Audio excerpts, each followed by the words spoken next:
Good morning everyone, this is Siddharth Singh.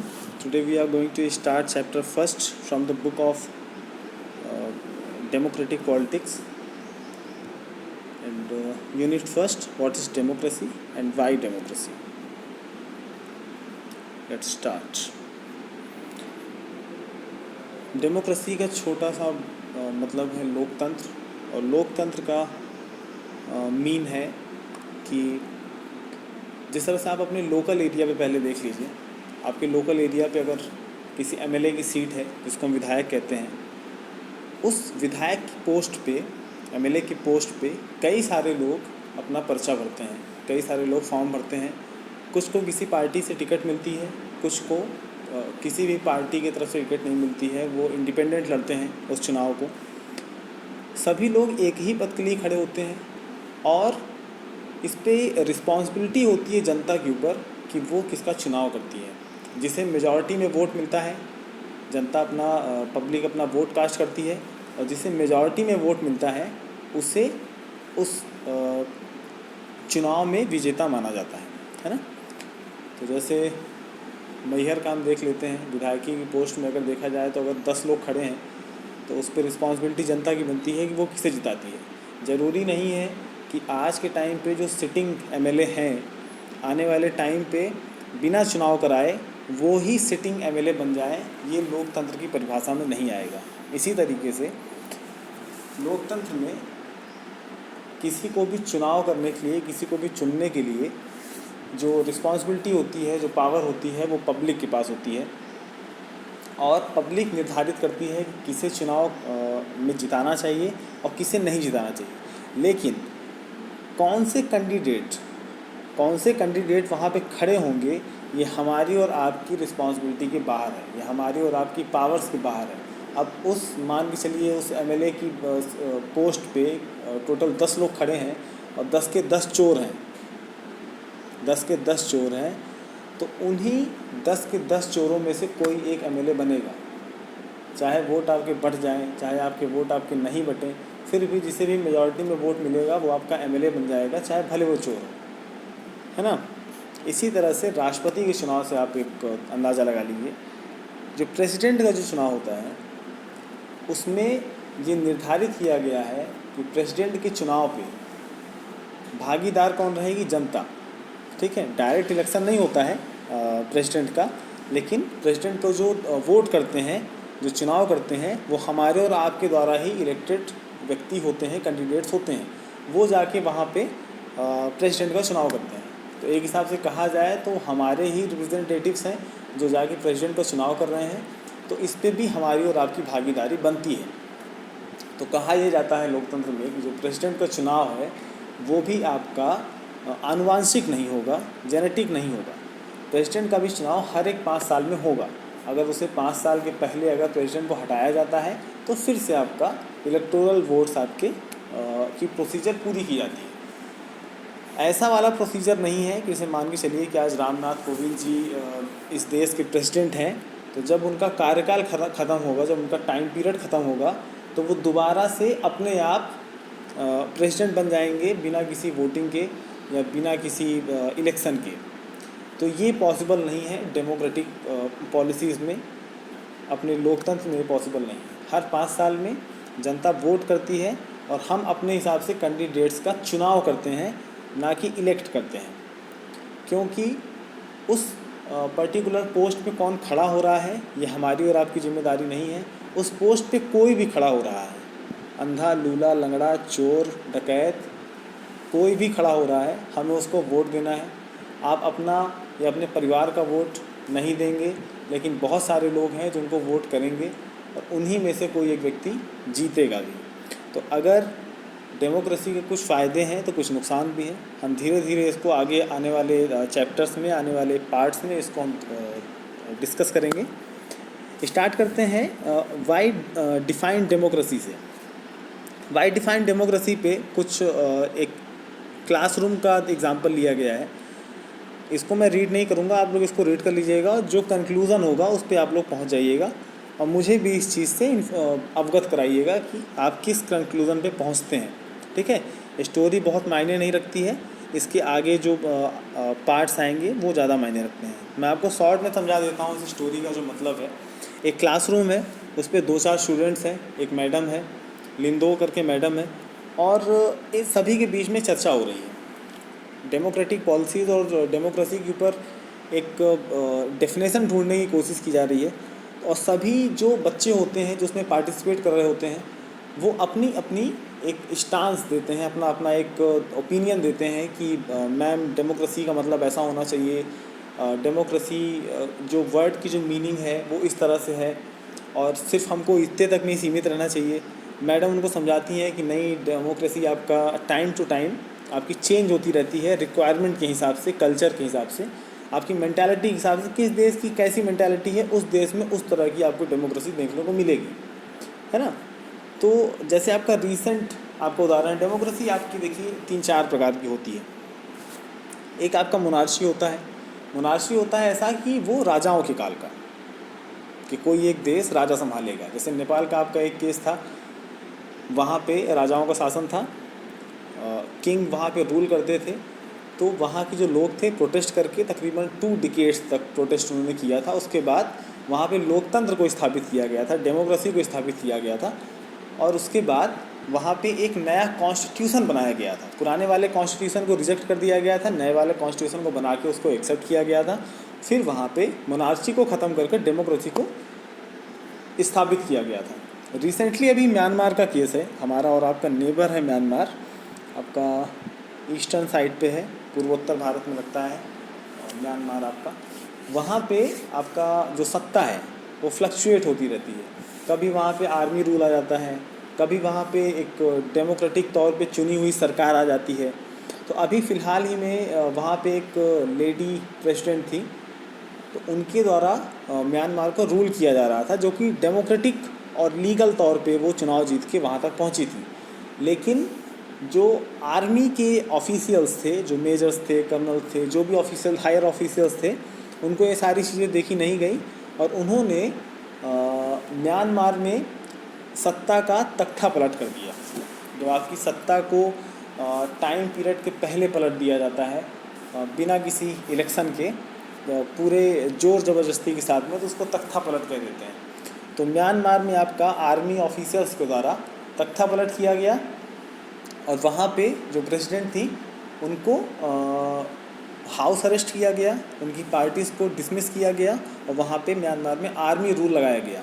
Army rule लगाने के साथ साथ वहाँ पे जो डेमोक्रेटिक जितने भी सेटअप होते हैं, जो आपके राइट्स होते हैं, जो ड्यूटीज़ होती हैं, जो भी आपको बेनिफिट्स मिल रहे होते हैं, वो जो बिलीफ सिस्टम होता है वो सारी किनारे हो जाती हैं, वो सारी चीज़ें ख़त्म हो जाती हैं। और उसके बाद स्टार्ट होता है एक डिक्टेटरशिप। डिक्टेटरशिप को हम फासिस्ट या फासीवाद भी कह सकते हैं। डिक्टेटरशिप में होता ये है कि आर्मी, जो भी ऑफिशियल्स हैं, वो जो हायर अथॉरिटीज़ हैं, वो जिस तरह से चाहें वो अपने कॉन्स्टिट्यूशंस में, अपने नियमों में बदलाव कर सकते हैं, और आपके राइट्स का हनन तो किया ही जाएगा। वो जिस हिसाब से चाहेंगे उस हिसाब से उस देश को रखेंगे, चाहे वो जनता के लिए बेनिफिशियल्स हो या निगेटिव हो, उनसे उन्हें फ़र्क नहीं पड़ता है। सिर्फ उनकी जो रिक्वायरमेंट्स है, जो आर्मी की ऑफिशियल्स हैं, उनकी रिक्वायरमेंट्स जो हैं वो पूरी होनी चाहिए, बाकी उन्हें जनता के हित और अनहित से कोई फ़र्क नहीं पड़ता है। तो सारी दुनिया की नज़र म्यांमार पे टिकी हुई थी। कई लोगों ने, बहुत सारे देशों ने इस चीज़ की निंदा भी की थी, और म्यांमार आपका ज़्यादा सपोर्ट करता है। म्यांमार एक्चुअल में 2 जगह आर्मी सपोर्ट करती है, कुछ हद तक चाइना को, चाइना फंडिंग भी करती है म्यांमार की मिलिट्री को, और जो डेमोक्रेटिक सेटअप से वांग की चू करके एक जो लेडी थी, एग्जैक्ट मुझे नाम नहीं याद आ रहा है, तो वो सपोर्ट करती थी इंडिया को, और इंडिया सपोर्ट करता था उन्हें भी। तो ये सारी चीज़ें हैं। तो अब अपन आगे बढ़ते हैं इस पर अ सिंपल डेफिनेशन पे। Let us get back to our discussions on similarities and differences among governments that are called democracies. One simple factor common to all democracies is the government is chosen by the people. We could thus start with a simple definition. Democracy is a form of government in which the rulers are elected by the people.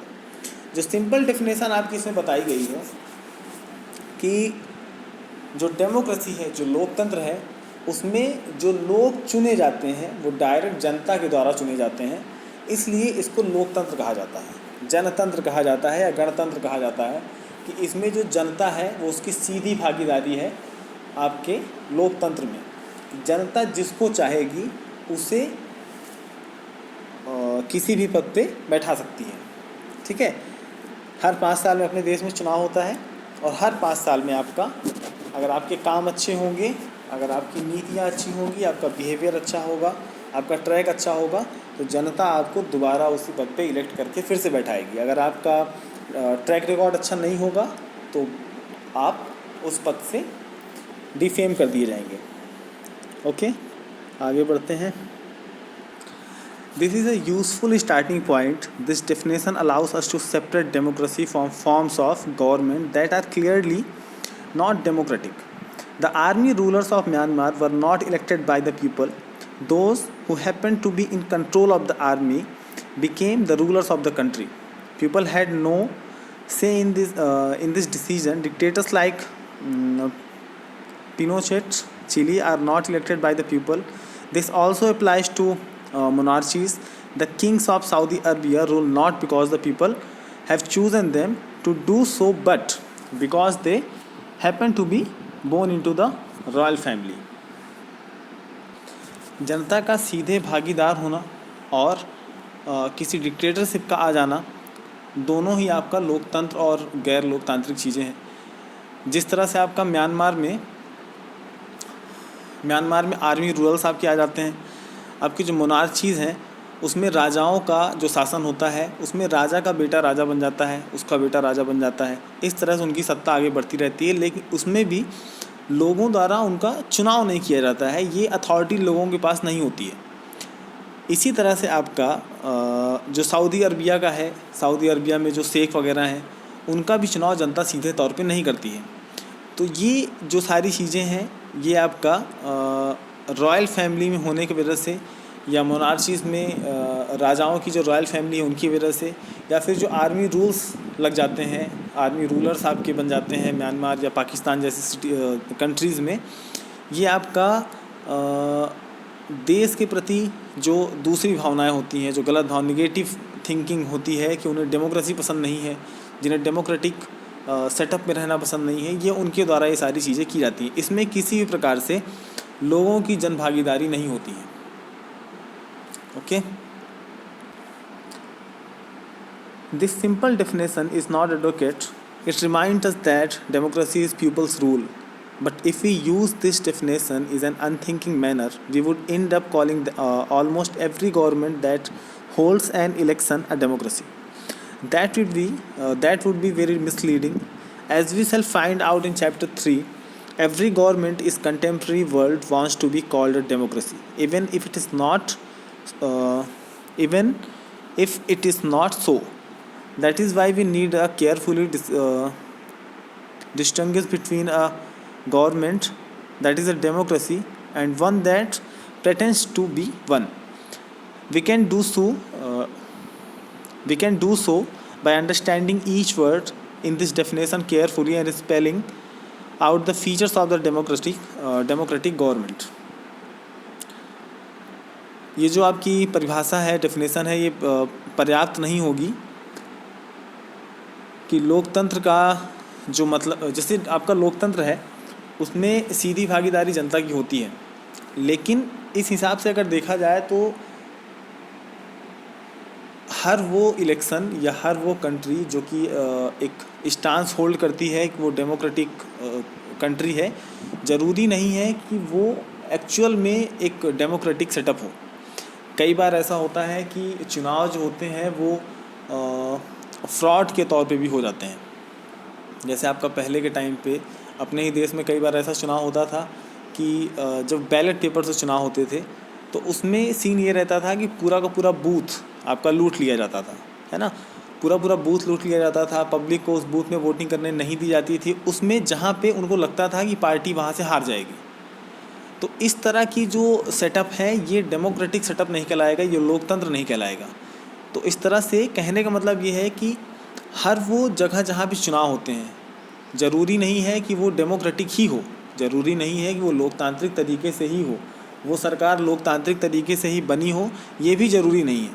तो हम धीरे धीरे आगे इन सारी चीज़ों को जानेंगे, पूरा इसका मतलब जानेंगे कि कौन सी सरकारें आपकी डेमोक्रेटिक हैं, कौन सी सरकारें डेमोक्रेटिक नहीं हैं। क्योंकि आज के टाइम पे हर देश ये चाहता है कि वो एक वर्ल्ड मैप में या फिर इंटरनेशनल तौर पे एक डेमोक्रेटिक सेटअप ही कहलाए, एक डेमोक्रेटिक कंट्री ही कहलाए। अब वो खुद को एक लोकतांत्रिक देश कहते भी हैं, लेकिन इन सारी चीज़ों में हमें अंतर करना सीखना होगा।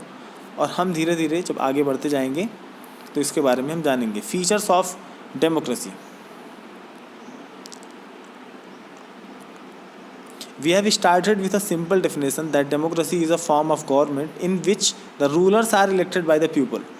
This raises many questions. इस सिंपल डेफिनेशन के साथ हमने शुरू किया था कि लोकतंत्र शासन का एक ऐसा रूप है जिसमें पब्लिक या फिर हम और आप जो कैंडिडेट्स होते हैं, जो शासक होते हैं, उनका हम डायरेक्ट चुनाव करते हैं। लेकिन इसके साथ कुछ क्वेश्चंस भी हैं जो उठ खड़े होते हैं। जो पहला क्वेश्चन है, who are the rulers in this definition, which officials must be elected for any government to be called a democracy, which decisions may be taken by non elected officials in a democracy. इस definition के हिसाब से rulers कौन होने चाहिए, शासक कौन होने चाहिए, किसी सरकार को लोकतांत्रिक कहे जाने के लिए उसके किन अधिकारियों को चुना हुआ होना चाहिए, लोकतंत्र में वो कौन से लोग हैं, वो कौन से फैसले हैं जो बिना चुने हुए अधिकारी भी ले सकते हैं।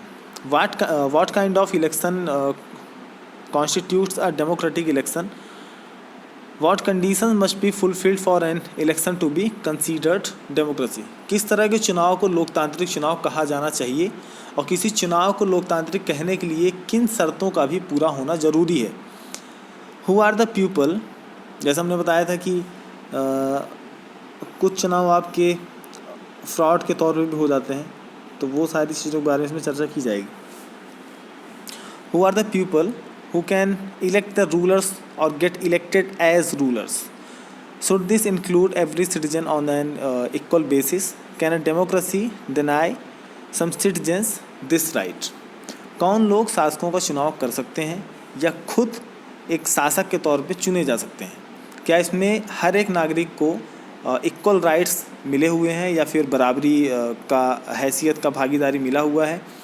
क्या कोई लोकतांत्रिक व्यवस्था अपने कुछ नागरिकों को इस अधिकार से वंचित रख सकती है या नहीं? कोई ऐसा लोकतांत्रिक सेटअप है कि हम खुद इलेक्शन पे खड़े हो सकते हैं या नहीं खड़े हो सकते हैं, इसका डिसीजन कर सकती है।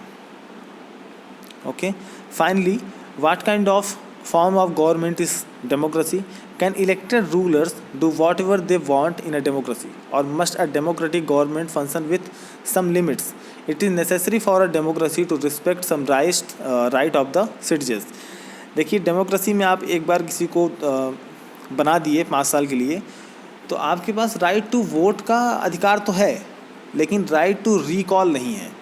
जब आपका देश आज़ाद हो रहा था तो उस टाइम पे जो कॉन्स्टिट्यूशंस के मेकर्स थे या फिर उस टाइम पे जो रिवोल्यूशनरीज थे, वो इस चीज़ को चाहते थे कि जब कॉन्स्टिट्यूशन बने तो उसमें एक पॉइंट ऐसा आए कि अगर हम एक डेमोक्रेटिक सेटअप तो हम बना ही रहे हैं, तो वो लोग चाहते थे कि अगर हम राइट टू वोट सभी को देते हैं, हर एक व्यक्ति को अगर हम राइट टू वोट देते हैं, सभी के हाथ में अगर हम पावर डिस्ट्रीब्यूट करते हैं, तो साथ में हमें एक चीज़ और करनी चाहिए कि हमें राइट टू रिकॉल का भी ऑप्शन देना चाहिए। राइट टू रिकॉल का मतलब होता है कि वापस बुलाने का अधिकार।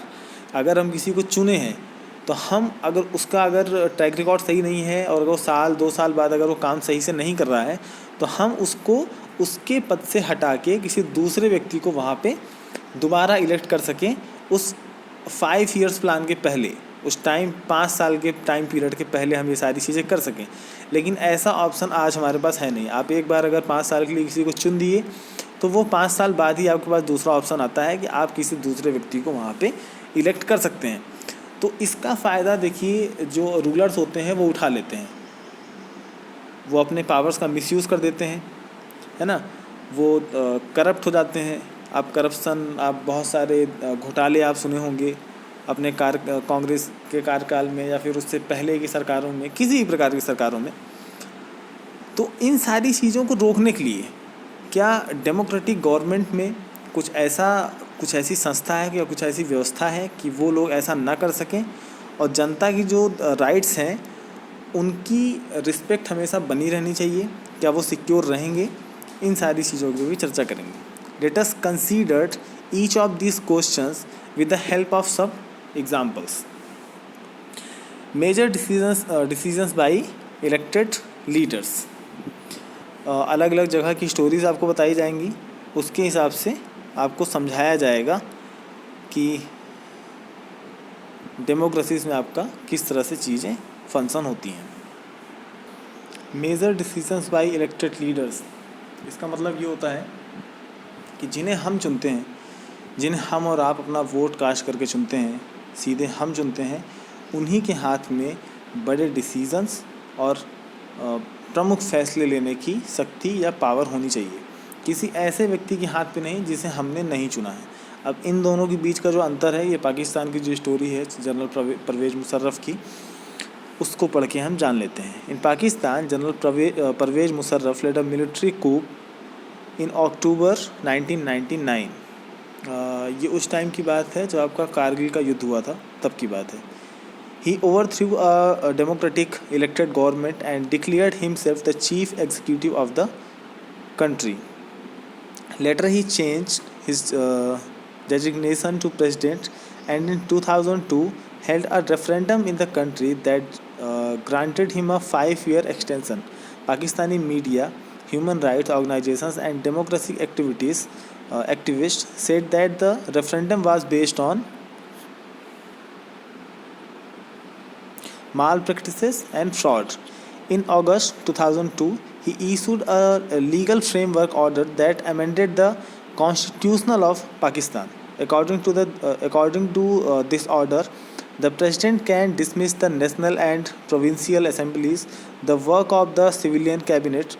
It is supervised by a National Security Council which is dominated by military officers. After passing this law, elections were held to the national and provincial assemblies. So Pakistan has had elections.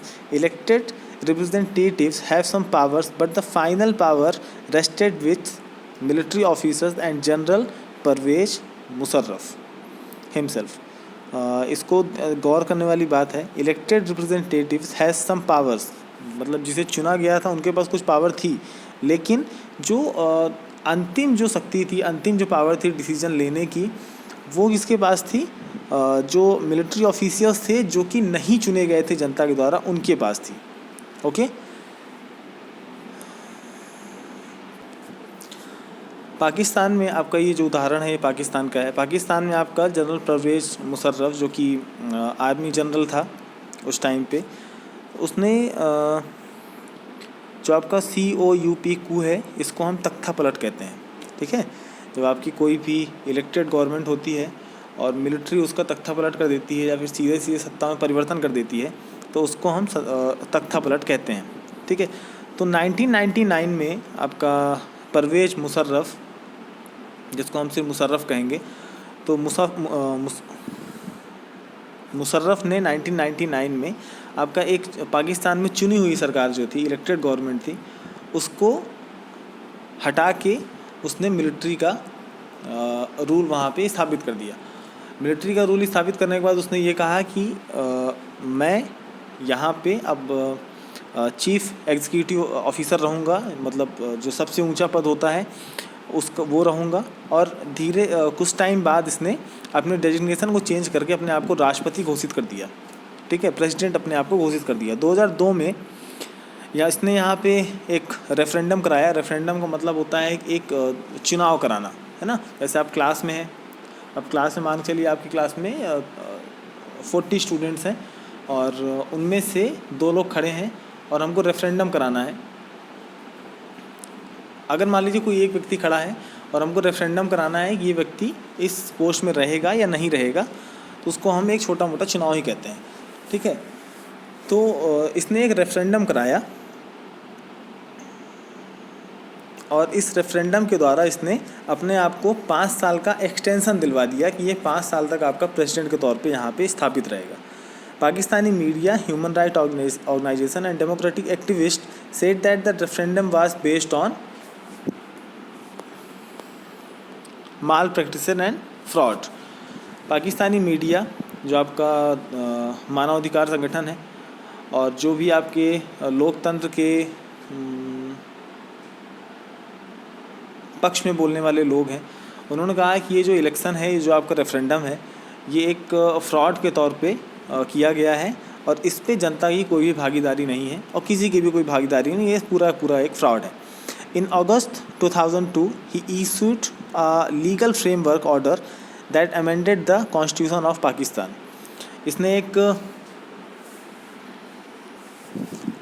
2002 में इन्होंने legal framework order के द्वारा पाकिस्तान का जो आपका संविधान है उसको चेंज करने की कोशिश की, उसको चेंज भी किया. इस ऑर्डर के हिसाब से राष्ट्रपति और नेशनल और जो प्रोविंशियल मतलब स्टेट की जो असेंबलीज होती हैं उसको भी भंग किया जा सकता था, उसको ख़त्म किया जा सकता था.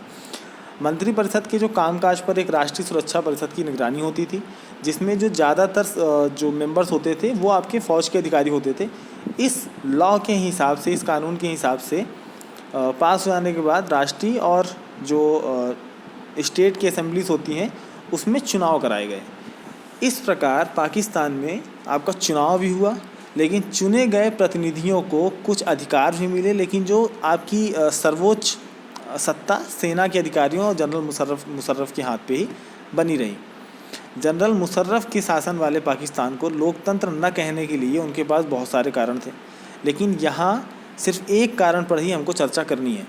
क्या हम कह सकते हैं कि पाकिस्तान के लोगों ने अपने जो शासक का चुनाव किया था? हम ऐसा नहीं कह सकते.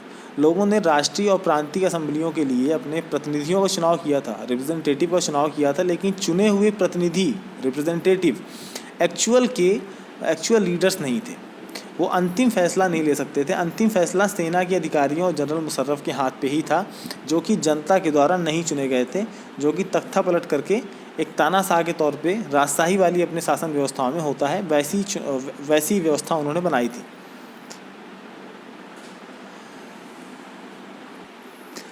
They cannot take the final decisions. The power to take final decision rested with army officials and with Musharraf. And none of them were elected by the people. This happens in many dictatorships and monarchies. They formally have an elected parliament and government, but the real power is with those who are not elected. In a few countries, the real power was with some external powers and not with locally elected representatives. This cannot be called people's rule. This gives us the first feature. In a democracy, the final decision-making power must rest with those elected by the people. कहने का मतलब है कि उस time पे मुशर्रफ के हाथ में सारी पावर थी. उसने ऐसा खेल रचा था कि एक इलेक्टेड गवर्नमेंट भी होगी, एक इलेक्टेड रिप्रेजेंटेटिव भी होंगे, प्रतिनिधि भी होंगे, लेकिन जो एक्चुअल पावर होगी वो उन प्रतिनिधियों के पास ना होगी, मिलिट्री के हायर ऑफिशियल्स और अथॉरिटीज़ के पास होगी. ऐसी बहुत सारी गवर्नमेंट्स होती हैं जो इस तरह से करती हैं. मेनली आपका डिक्टेटरशिप और मोनार्ची में ये सारी चीज़ें होती हैं. वो एक ऑन करते हैं एक ऐसी पार्लियामेंट जिसमें लोग चुने हुए होते हैं, लेकिन जो एक्चुअल डिसीजन लेने की पावर होती है वो किसी राजा या फिर डिक्टेटर के पास होती है. कई सारी गवर्नमेंट्स ऐसी होती है कंट्रीज़ की जिसकी जैसे जो हमने आपको बताया था कि लास्ट ईयर हमने बताया था कि करेबियन कंट्रीज़ में से एक कंट्री है जिसमें एलिजाबेथ का राज चला करता था. जब आपका उस टाइम पे कॉलोनिज़म का सिस्टम हुआ करता था, तो करेबियन कंट्रीज़ आपका प्रशांत महासागर में है, पैसिफिक ओशियन पे हैं, आपका अमेरिकन कॉन्टिनेंट के पास में है. और वहाँ पे अभी रिसेंटली आपका 2020 में आपका ये सीन हुआ था कि रेफरेंडम उन्होंने पास किया था और उन्होंने कहा था कि इस देश का जो राष्ट्रपति होगा वो हमारे द्वारा ही चुना हुआ व्यक्ति होगा और इस देश की जो फॉरेन अफेयर्स होंगे और जो डिफेंस मैकेनिज़्म होगा वो इस देश के लोग खुद संभालेंगे. इस पे क्वीन एलिजाबेथ का कोई भी रोल कॉल नहीं होगा. तो इससे हमको सीखने को ये मिलता है कि कई सारे देश ऐसे होते हैं जहाँ की जो मेन पावर होती है, जो आखिरी डिसीजन, लास्ट डिसीजन लेने की जो पावर होती है वो किसी दूसरे देश के पास होती है, उस देश के लोकली रिप्रेजेंटेटिव्स के पास नहीं होती है. तो करेबियन कंट्रीज़ में जो सीन किया था उन्होंने कि एलिजाबेथ का शासन था, फिर उन्होंने रेफरेंडम कराया और एलिजाबेथ का शासन उन्होंने ख़त्म करा दिया। तो इसी तरह से कई देश आज भी ऐसे हैं। ऐसे आपका ऑस्ट्रेलिया कॉन्टिनेंट के पास एक कंट्री है, उस पर फ्रांस का राज है ना। तो वो भी ट्राई कर रहे हैं कि फ्रांस का राज हमारे ऊपर ख़त्म हो जाए और हम आपका टोटल इंडिपेंडेंट कंट्री के तौर पे आ जाए, ना कि एक डोमिनियन स्टेट के तौर पे रहें। ठीक है, तो लास्ट में आपका this gives us the first feature in a democracy the final decision making power must rest with those elected by the people. मतलब कि जो फाइनल पावर होनी चाहिए वो उसके पास होनी चाहिए जिसको हमने चुना है, जिसे हम चुन के पार्लियामेंट में भेजे हैं, उसके पास एक आखिरी पावर होनी चाहिए कि हम लास्ट डिसीजन इस पे ले सकते हैं, ना कि उसके पास जिसे हमने नहीं चुना है। Okay, free and fair electoral competition, स्वतंत्र और निष्पक्ष चुनाव कराना। इस पे एक चाइना का उदाहरण दिया हुआ है, इसको हम देख लेते हैं। In China, elections are regularly held after every 5 years for electing the country's parliament called, बहुत जटिल नाम है, इसको हम नेशनल पीपल्स कांग्रेस ही कहेंगे। The National People's Congress has the power to appoint the president of the country. It has nearly 3,000 members elected from all over China. Some members are elected by the army. Before contesting election, a candidate needs the approval of the Chinese Communist Party. Only those who are members of the Chinese Communist Party or 8 smaller parties allied to it were allowed to contest elections held in 2002-2003. The government is always formed by the Communist Party. China की हालत आप लोग जानते हैं। वो एक दुनिया जैसे किसी क्लास में एक ऐसा स्टूडेंट होता है जो पूरी क्लास को बुली करता है, वो उस क्लास का सबसे थर्ड क्लास स्टूडेंट के तौर पे जाना जाता है। आपको लगभग हर एक क्लास में ऐसा स्टूडेंट मिल ही जाएगा जो कि अपने आसपास के लोगों को बुली करना ही जानता है, और फिर सब लोग मिलकर किसी दिन उसको सबक सिखाई देते हैं। तो चाइना का सीन ये है कि वहाँ की संसद को हम कवांगवो रेममिन दाइव्याव्यो ऐसे कुछ नाम है, तो इसको हम नेशनल पीपल्स कांग्रेस कहेंगे तो ज़्यादा अच्छा रहेगा। नाम इनका बहुत जटिल है, जबान टेढ़ी हुई जा रही है मेरी। तो चाइना में आपका हर 5 साल में एक चुनाव होता है जिसमें से तकरीबन 3,000 मेंबर्स होते हैं जिनका चुनाव होता है, और ये 3,000 मेंबर्स मिलके चाइना के प्रेसिडेंट का चुनाव करते हैं। जैसे अपने यहाँ पे फाइनल पावर आपका कहने को तो राष्ट्रपति के पास है, लेकिन उसका जो एक्चुअल यूज़ करता है वो कौन करता है, वो प्राइम मिनिस्टर करता है। लेकिन चाइना में आपका एक्चुअल पावर और एक्चुअल पोस्ट दोनों ही प्रेसिडेंट के पास होती है। वहाँ पे प्राइम मिनिस्टर का बहुत अच्छा रोल कॉल नहीं होता है। ठीक है, तो वहाँ पे प्रेसिडेंट आपका मेन चीफ एग्जीक्यूटिव होता है। तो हर 5 साल में संसद को इकट्ठा होना पड़ता है, तकरीबन 3,000 सदस्य होते हैं, कैंडिडेट्स होते हैं, और उन्हें फिर प्रेसिडेंट का चुनाव करना पड़ता है। इस लॉजिक ये है, इसमें फॉल ये है कि इसमें कुछ आपके मिलिट्री के द्वारा चुने जाते हैं लोग, है ना, और सारे के सारे जो मेंबर्स होते हैं उन्हें जो चाइना की आपकी जो एक मेन पार्टी है चाइनीज़ कम्युनिस्ट पार्टी, उससे पहले परमिशन लेनी पड़ती है कि हम चुनाव पे खड़े हों चाहे ना खड़े हों, है ना। आप अगर चुनाव पे खड़ा होना चाहते हैं तो डिसाइड कौन करता है, वो डिसाइड करता है चाइनीज़ कम्युनिस्ट पार्टी। तो उसके द्वारा ये सारे लोग सेलेक्ट किए जाते हैं और उसके बाद फिर स्टार्ट होती है चुनाव की प्रक्रिया। अगर चाइनीज़ कम्युनिस्ट पार्टी किसी को अलाउ नहीं करती है तो वो व्यक्ति वहाँ पे चुनाव नहीं लड़ सकता है। तो इस तरह से कहा जा सकता है कि ये आपका फेयर इलेक्टोरल कंपटीशन नहीं है। चाइना में आपकी जो चुनाव की जो पद्धति है, जो चुनाव का जो प्रोसीजर है, वो आपका फेयर नहीं है। वहाँ पे फॉल है, वहाँ पे जनता आपका डायरेक्ट चुनाव किसी को भी खड़ा करके नहीं लड़ा सकती है। वहाँ पे जो एक्चुअल पावर अगर किसी के पास है तो वो है चाइनीज़ की जो कम्युनिस्ट पार्टी है उसके पास है। और इस पे देखने वाली बात यह है कि हर बार जो चुनाव जीतती है वो पार्टी कौन सी है, वो है आपकी चाइनीज़ कम्युनिस्ट पार्टी। और हाल में भी आपने अगर आप न्यूज़ देखते हैं तो 2019 की बात है, 1920 की बात है, जो प्रेजेंट में जो प्रेसिडेंट हैं, प्रेसिडेंट शी जिनपिंग, उन्होंने अपने आप को कह दिया है कि वो लाइफ टाइम, जब तक वो जीवित है तब तक वो चाइना का प्रेसिडेंट बना रहेगा, है ना। और वहाँ पे चुनाव सब ऐसे ही हवाई फायर है, हवाई बातें हैं, ठीक है। तो ये आपका एक्चुअल चुनाव नहीं कहलाएगा। ये आपने एक जान लिया चाइना के बारे में। अब हम दूसरा स्टार्ट करते हैं मैक्सिको के बारे में। चाइना की हमें सीधा सीधा ऑप्शन है कि चाइनीज़ कम्युनिस्ट पार्टी है और वही सारी चीज़ें डिसाइड करती है। सारे कैंडिडेट्स उसी को डिसाइड करने हैं, किसको अप्रूवल देना है, किसे अप्रूवल नहीं देना है, ये डिसाइड करने का काम कम्युनिस्ट पार्टी का है। किसे प्रेसिडेंट बनाना है ये भी कम्युनिस्ट पार्टी का डिसीजन होता है, क्योंकि वहाँ पे उसके अलावा और भी कोई प्रेसिडेंट बन नहीं सकता है। शी जिनपिंग को लाइफ सेंटेंस दे दिया गया है कि वो हमेशा जब तक जीवित हैं तब तक वो लाइफ टाइम प्रेसिडेंट के तौर पे बने रहेंगे। इलेक्शन वगैरह सब देखा जाएगा। अभी स्टार्ट करते हैं मैक्सिको का, ठीक है।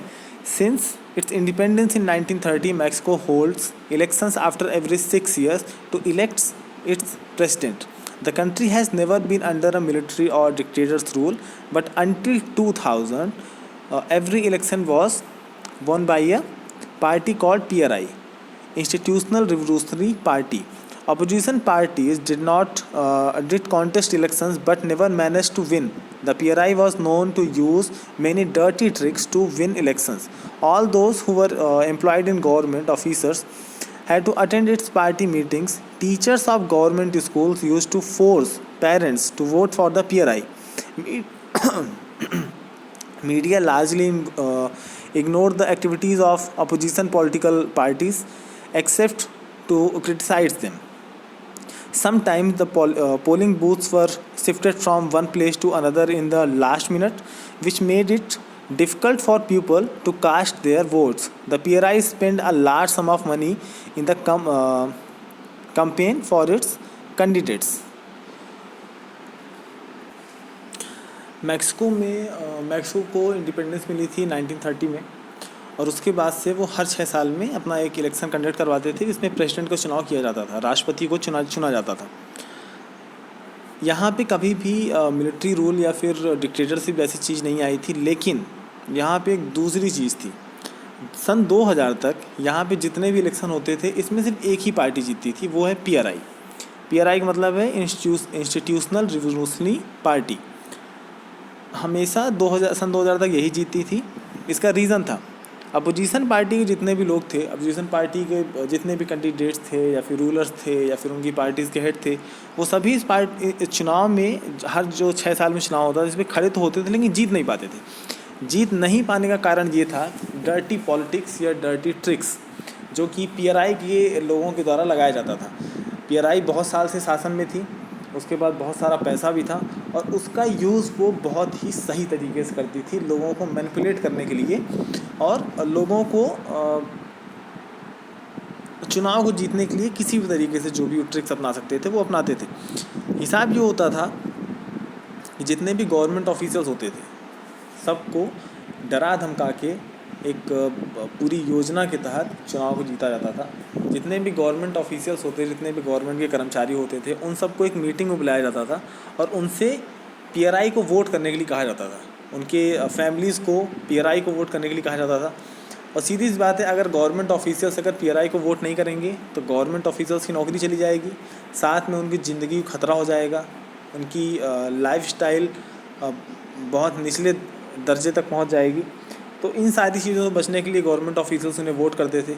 साथ में जो स्कूल के टीचर्स होते हैं, स्कूल के टीचर्स के पास किसी को इन्फ्लुएंस करने के लिए बहुत सारे लोग होते हैं। उनकी एक क्लास में 50-100 बच्चे तक होते हैं, और वो सभी बच्चों से कहते थे कि आप PRI को वोट करिए। साथ में उनके पेरेंट्स को फोर्स करते थे, उनके पेरेंट्स को भी फोर्स करते थे, टीचर्स, प्रिंसिपल्स, जो भी अथॉरिटीज़ होती थी, कि आप PRI को वोट करिए, और अगर आप PRI को वोट नहीं करते हैं तो या तो आपके बच्चे को फेल कर दिया जाएगा, या तो उससे ग्रेड्स कम दिए जाएंगे, उसके भविष्य के साथ खिलवाड़ कर दिया जाएगा, ये सारी चीज़ें। तीसरी जो मेन इंपॉर्टेंट चीज़ थी वो है मीडिया। चाहे वो इलेक्ट्रॉनिक मीडिया हो, चाहे वो प्रिंट मीडिया हो, सबको खरीदा जा चुका था किस हिसाब से कि आप सिर्फ़ और सिर्फ तारीफ़ के तौर पे हमारी तारीफ़ दिखाएंगे, PRI की काम की तारीफ़ दिखाएंगे।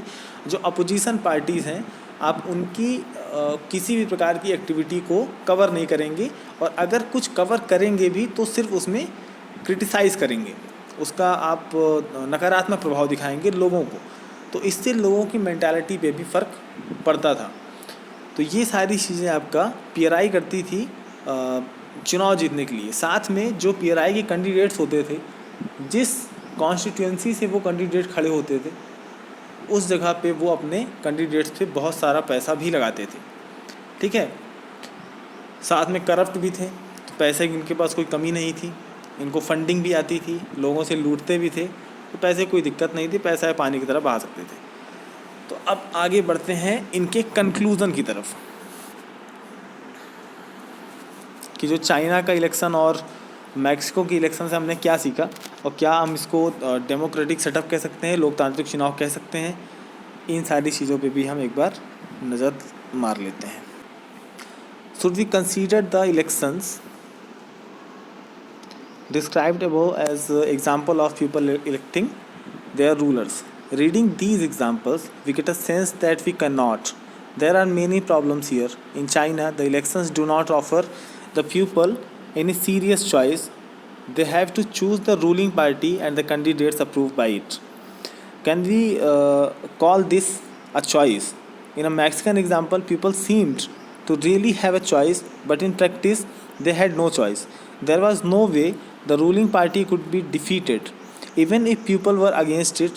These are not fair elections. We can thus add a second feature to our understanding of democracy. Holding elections of any kind of is not sufficient. The election must offer a real choice between politician alternatives, and it should be possible for people to use this choice to remove the existing rulers if they wish so. So a democracy must be based on a free and fair election where those currently in powers have a fair chance to losing. We shall find out more about a democratic election in chapter 3. जो हमने अभी दोनों example देखे हैं, उसको describe करने के हिसाब से अगर देखा जाए तो चाइना और जो मैक्सिकन सिटीज़ में या कंट्रीज़ में जो भी आपको चुनाव हुआ था, क्या वो उसको हम डेमोक्रेटिक सेटअप कह सकते हैं? हमने जो पिछले पैराग्राफ्स में पढ़ा था कि जनता का सीधा भागीदारी होती है किसी भी इलेक्शन पे, है ना। जहाँ पे भी हम इलेक्शन करवाते हैं वो एक डेमोक्रेटिक सेटअप कहलाता है। उस हिसाब से अगर देखा जाए तो वो चीज़ें गलत हैं, क्योंकि डेमोक्रेसी में आपका फ्री एंड फेयर आपका इलेक्टोरल इलेक्शन होना चाहिए, ना कि इस तरह से जैसा आपका चाइना और मैक्सिको में होता आया है। क्योंकि चाइना में आपका उनके पास जो पब्लिक है उसके पास चॉइस नहीं है, क्योंकि उसके पास एक फ्री चॉइस नहीं है कि वो किसी को भी खड़ा करके किसी को भी जिता सकती है। उसके पास एक ऑप्शन ये है कि चाइनीज़ कम्युनिस्ट पार्टी है, उसके द्वारा चुने हुए लोग हैं और आपको वोट सिर्फ उन्हीं को करना है, उसके अलावा आप किसी और को भी वोट नहीं कर सकते हैं। और अगर आपके पास चॉइस नहीं है, आपकी उसमें भागीदारी नहीं है, तो वो डेमोक्रेटिक सेटअप कहलाएगा ही नहीं। मैक्सिको में सेम चीज़ है, उनके पास चॉइस है, लेकिन एक्चुअल में देखा जाए तो उनके पास कोई चॉइस नहीं है, क्योंकि जो कैंडिडेट्स खड़े हो भी रहे हैं अपोजिशन पार्टी के, आप उनको जिता ही नहीं सकते। जिता इसलिए नहीं सकते हैं क्योंकि अगर हम मान के चलते हैं कि कुछ परसेंटेज आपका बटा हुआ है, हम कहते हैं अगर 40% वोट अगर पीआरआई को जाता है, 40% वोट अगर आपका अपोजिशन पार्टीज़ को जाता है, तो 20% वोट भी आपका थोड़ा बहुत बटा हुआ रहता है। तो जब भी आप वोट करने जाते हैं किसी पर्टिकुलर बूथ में, तो वो बूथ आपका लास्ट मिनट पे चेंज कर दिया जाता है, तो पब्लिक का वोट कहाँ करेगी? तो जो अपोजिशन पार्टीज़ को वोट मिलने वाले हैं वो वोट नहीं मिलेंगे नहीं, तो बेनिफिट किसको होगा? पीआरआई को होगा।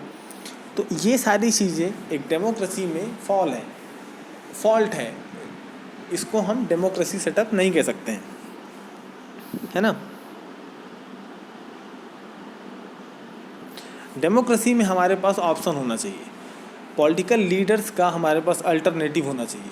जिस तरह से मान के चलिए अगर सामने केजरीवाल हैं, ठीक है, तो ज़रूरी नहीं है कि सिर्फ और सिर्फ एक केजरीवाल ही रहें, हमारे पास एक दूसरा ऑप्शन होना चाहिए मनोज तिवारी का भी, कि मनोज तिवारी रहें, केजरीवाल रहें, कुमार विश्वास रहें, मनीष सिसोदिया रहें, साथ में सचिन पायलट हों, ज्योतिराज सिंधिया को भी भेज दिया जाए। तो ये सारे जब ऑप्शन हमारे पास रहेंगे तो हम चूज़ कर सकते हैं कि हमें किसको जिताना है, हम किसके फेवर में वोट करेंगे। ये नहीं कि सिर्फ और सिर्फ दिल्ली में केजरीवाल खड़े हैं और सारी की सारी दिल्ली जाके उन्हीं को वोट कर रही है, कोई दूसरा व्यक्ति नहीं है, और अगर कोई दूसरा व्यक्ति है तो उसका हम पोलिंग बूथ उड़ा दे रहे हैं। तो ये सारी चीज़ें नहीं होनी चाहिए। Democracy must be based on a free and fair election where those currently in power have a fair chance of losing। सभी के पास बराबर अधिकार होने चाहिए, बराबर समानताएं होनी चाहिए, इक्वलिटी होनी चाहिए कि जो आपका एग्जीक्यूटिव पावर में है, जो सिटिंग पोजीशन पे आपका एमएलए है या फिर एमपी है, चीफ मिनिस्टर है, उसके पास भी बराबर मौके होने चाहिए हारने के लिए भी, और सामने जो व्यक्ति खड़ा है चुनाव जीतने के लिए, तो उसके पास मौका होना चाहिए जीतने या हारने के लिए, है ना। आगे बढ़ते हैं। 1 person 1 vote 1 value. 1 person 1 vote 1 value, एक व्यक्ति उसका एक वोट और उसके वोट की वैल्यू सभी की जैसे किसी दूसरे की है वैसे सबकी, मतलब एक समान, इक्वलिटी जिसकी बात करते हैं। Earlier we need about how the struggle for democracy was linked to the demand for universal adult franchise. This principle has now come to be accepted almost all over the world, yet there are many instances of denial of equal right to vote।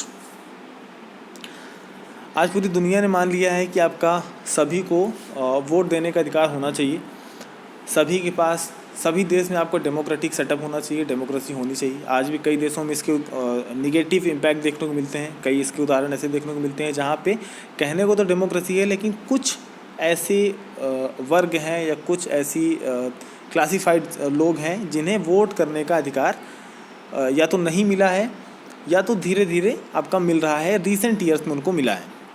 आपका first ऐसा example है, until 2015 in Saudi Arabia women did not have the right to vote. 2015 तक आपका Saudi अरब में औरतों को vote देने का अधिकार नहीं था। साथ में रिसेंटली अभी ऐसा हुआ है कि आपकी जो औरतें हैं वो कार्स चला सकती हैं, उन्हें ड्राइविंग लाइसेंस इशू हुआ है, अलाउड हुआ है। ये आपका सऊदी अरब का हाल है।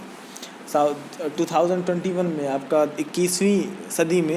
21वीं सदी को 21 साल हो चुके हैं, और उसके बाद आज की कंडीशन में हमको ऐसा देखने को मिलता है कि सऊदी अरब जैसी डेवलप्ड कंट्रीज़, वहाँ पे इस तरह की मानसिक विक्षिप्ति चल रही है। तो थोड़ा सा अब आगे बढ़ रहा है सऊदी अरब। सेकंड है आपका, Estonia has made its citizenship rules in such a way that people belonging to Russians minority find it difficult to get the right to vote. Estonia एक ऐसा देश है जहाँ पर उसने अपने सिटीजनशिप की, नागरिकता के नियम कुछ इस तरह से बनाए हैं कि अगर रूस का जो माइनॉरिटी है, जो रूस के जो लोग हैं, जो माइनॉरिटीज़ हैं एस्टोनिया में, उन्हें मतदान करने का अधिकार, उन्हें वोट करने का अधिकार बहुत ही मुश्किल से मिलता है। In Fiji, the electoral system is such that the vote of an indigenous Fiji has more value than that of an Indian Fijian। Fiji की जो चुनाव प्रणाली है, जो उसका इलेक्शन कमीशन है, उसके नियम कुछ इस तरह से हैं कि वहाँ पे फिजी में आपकी जो सेकंड लैंग्वेज है, आपको सोच के ऐसा हैरानी होगी कि जो सेकंड लैंग्वेज है वो हिंदी है। जैसे मान चलिए कि अपने मध्य प्रदेश में फर्स्ट लैंग्वेज हिंदी है, सेकंड लैंग्वेज इंग्लिश है। तो हर देश की, अपने इंडिया की बात कर ली जाए तो फर्स्ट लैंग्वेज अपनी हिंदी है, सेकंड लैंग्वेज आपकी इंग्लिश हो सकती है। इसी तरह से हर एक कंट्री की होती है। तो फिजी एक जो कंट्री है, वहाँ की फ़र्स्ट लैंग्वेज उनकी ऑन लैंग्वेज है, और सेकंड जो मेन लैंग्वेज है वो हिंदी है, क्योंकि वहाँ पे इंडियन भारतीय मूल के बहुत सारे लोग रहते हैं। और वहाँ की चुनाव प्रणाली का सिस्टम ये है कि जो भारतीय मूल के जो वोटर्स हैं उनके वोट की कीमत कम है और वोट की कीमत ज़्यादा है जो फिजी की मूल निवासी हैं। फिजी की मूल निवासी के वोट की क्षमता ज़्यादा अच्छी है, उसकी पावर ज़्यादा अच्छी है, और भारतीय मूल के वोट की कीमत कम है ना। Fundamental principle of political equality that gives us the third feature of democracy. In a democracy each adult citizen must have one vote and each vote must have one value. We shall read more about it in chapter 3। लोकतंत्र राजनीतिक समानता के बुनियादी सिद्धांत पर आधारित है। इस तरह से हम लोकतंत्र की तीसरी विशेषता को जान लेते हैं कि लोकतंत्र में हर व्यक्ति जो आपका अडल्ट है, जो 18 ईयर्स को पास कर चुका है, उस हर एक नागरिक के पास वोट देने का अधिकार होना चाहिए और उसके वोट की जो वैल्यू है वो सभी के बराबर होनी चाहिए। ऐसा नहीं है कि मध्य प्रदेश वालों की वोट की क्षमता ज़्यादा रहेगी, उत्तर प्रदेश वालों की वोट की क्षमता कम रहेगी, ऐसा नहीं होना चाहिए। सभी के वोट की जो इक्वलिटी है, समानता है, वो पावर्स हैं, वो बराबर होनी चाहिए। Rule of law and respect for rights. Rule of law, कानून का राज, और रिस्पेक्ट फॉर राइट्स, और जो राइट्स हैं, जो अधिकार हैं, उनका सम्मान। एक स्टोरी और है आपके सामने जिम्बाब्वे की। जिम्बाब्वे में किस तरह से गतिविधियाँ हुई और वहाँ से किस तरह से फिर डेमोक्रेटिक सेटअप से वो डिक्टेटरशिप में पहुँच गए, इसकी एक कहानी है, इसको देख लेते हैं। Zimbabwe attend independence from white minority rule in 1980. Since then the country has been ruled by ZANU-PF, the party that led the freedom struggle. Its leader Robert Mugabe, we will call him always Mugabe, okay, ruled the country since independence. Elections were held regularly and always won by ZANU-PF, means Mugabe. President Mugabe was popular but also used unfair practices in elections. Over the years, his government changed the constitution several times to increase the powers of the president and makes him less accountable. Zimbabwe आपका 1980 में आपका white minorities, मतलब जो कॉलोनिज़म वाला scene था, जो गोरे हुआ करते थे, जो ब्रिटिशर्स थे या यूरोपियन कंट्रीज़ के जो रूलर्स थे, उनसे 1980 में जिम्बाब्वे ने इंडिपेंडेंस पाली। Since then the country has been ruled by ZANU-PF। ZANU-PF की जो मुगाबे थे, जो पार्टी थी ZANU-PF, जिसको ऑपरेट करते थे रॉबर्ट मुगाबे, इन्होंने इस पार्टी को लीड करते हुए जिम्बाब्वे को वाइट माइनॉरिटी से आज़ादी दिलवाई थी। और उसके बाद से जब भी आपका इलेक्शन होता था तो ZANU-PF की ही पार्टी वहाँ पे जिम्बाब्वे में जीत हासिल करती थी और उसके जो हेड बनते थे वो कौन बनता था? Robert Mugabe. Okay, Robert Mugabe popular तो था ही साथ में, लेकिन इसके साथ साथ वो धीरे धीरे करके इलेक्शन को अनफेयर करता जा रहा था, उसे अपने फेवर में करता जा रहा था। और आगे देखते हैं फिर क्या हुआ। Over the years his government changed the constitutional several times to increase the power of the president and make him less accountable. Opposition party workers were harassed and their meetings disturbed. Public protest and demonstrations against the government were declared illegal.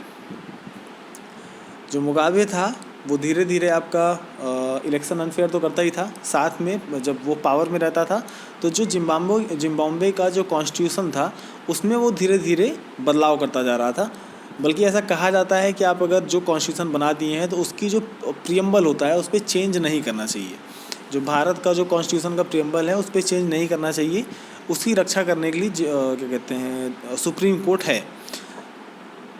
तो Mugabe ने, Robert Mugabe ने ZANU-PF की party का head, जो कि president भी रहा Zimbabwe का, उसने धीरे धीरे कॉन्स्टिट्यूशन में चेंज किया। कॉन्स्टिट्यूशन में चेंज इसलिए किया क्योंकि उसको प्रेसिडेंट का जो पावर था उसे इंक्रीमेंट करना था, उसे इंक्रीज़ करना था। साथ में ये भी देखना था कि कोई भी उसकी आलोचना नहीं कर सके और उसे रिस्पॉन्सिबल नहीं बनना था किसी की जवाबदेही के प्रति। मतलब कि अगर मैं ये सारी चीज़ें कर रहा हूँ तो मुझे इसका जवाब नहीं देना है, इसकी कोई कार्रवाई में भाग नहीं लेना है, जो मैंने कह दिया वो कर दिया, बात ख़त्म।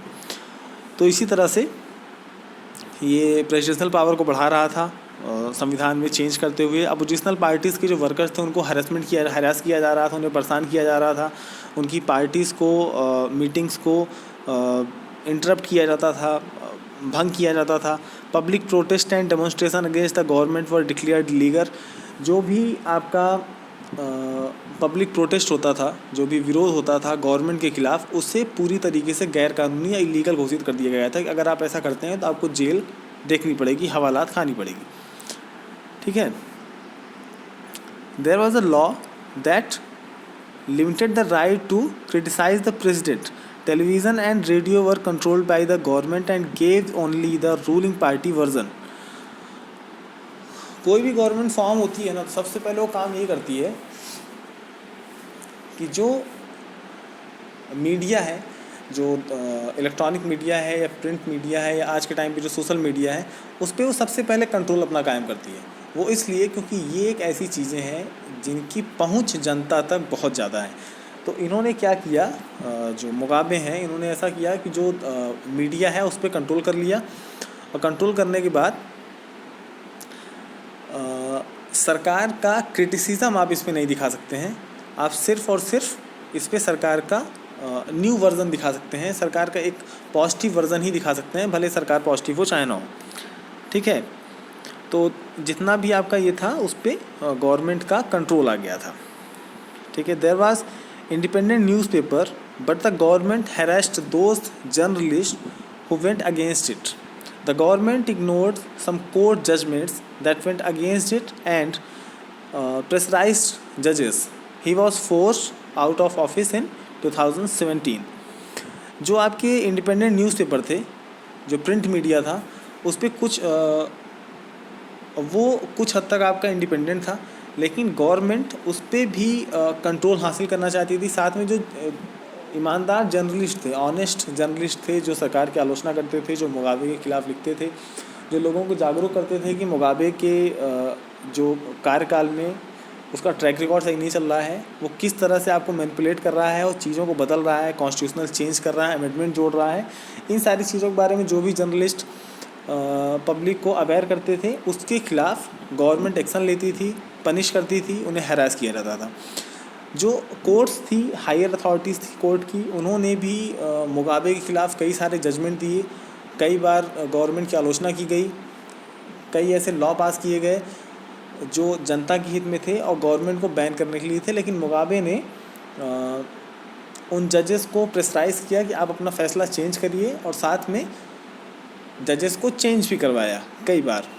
लेकिन अंततः सीन ऐसा हुआ कि मुगाबे को 2017 में प्रेसिडेंट पद से हटा दिया गया।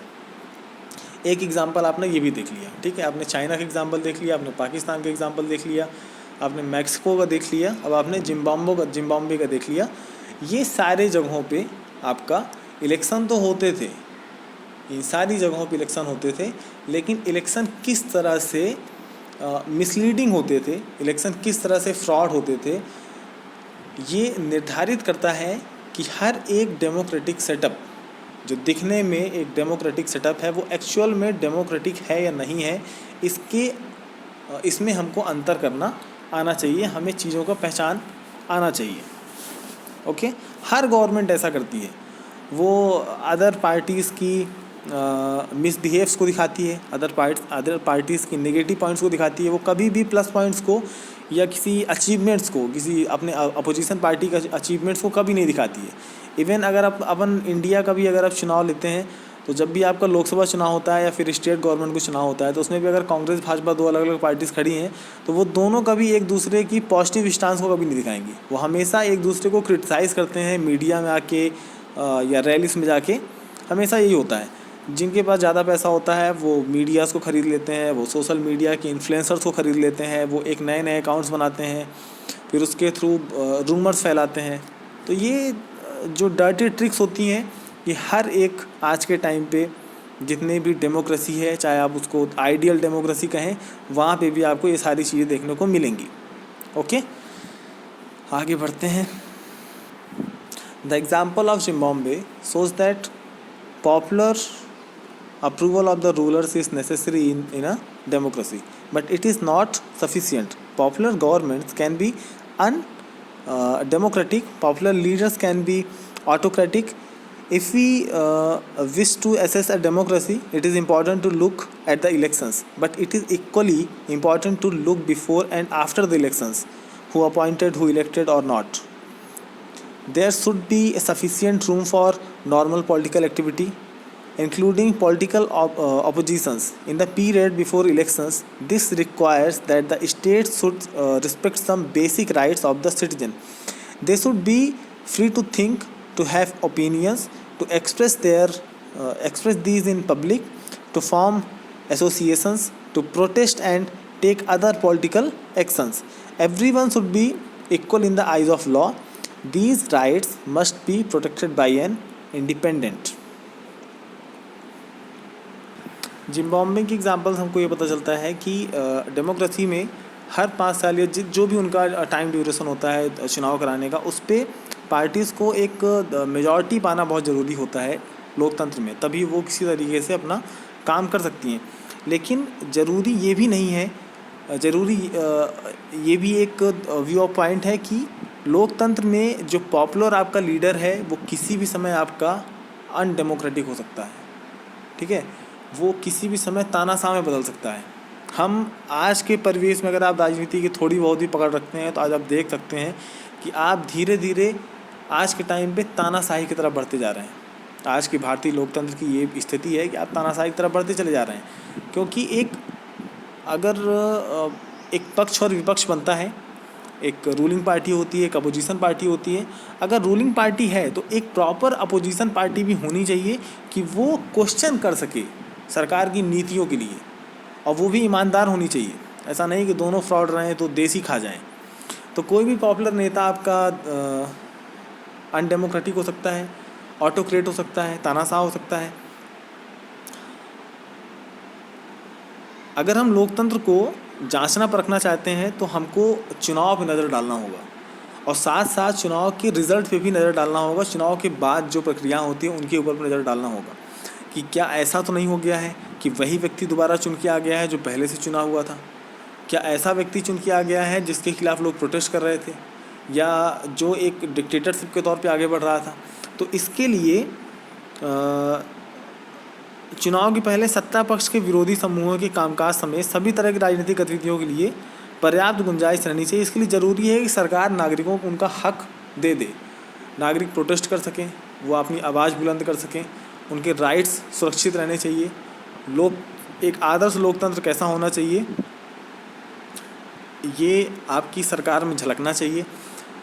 कानून की नज़रों में जितने भी व्यक्ति हैं सभी समान होने चाहिए, किसी के साथ भी कोई भी डिस्क्रिमिनेशन होना नहीं चाहिए, और सभी की जो राइट्स हैं वो प्रोटेक्टेड होने चाहिए और इंडिपेंडेंट होने चाहिए। फ़िलहाल इस वीडियो में इतना ही। नेक्स्ट वीडियो में हम आगे फोकस करेंगे।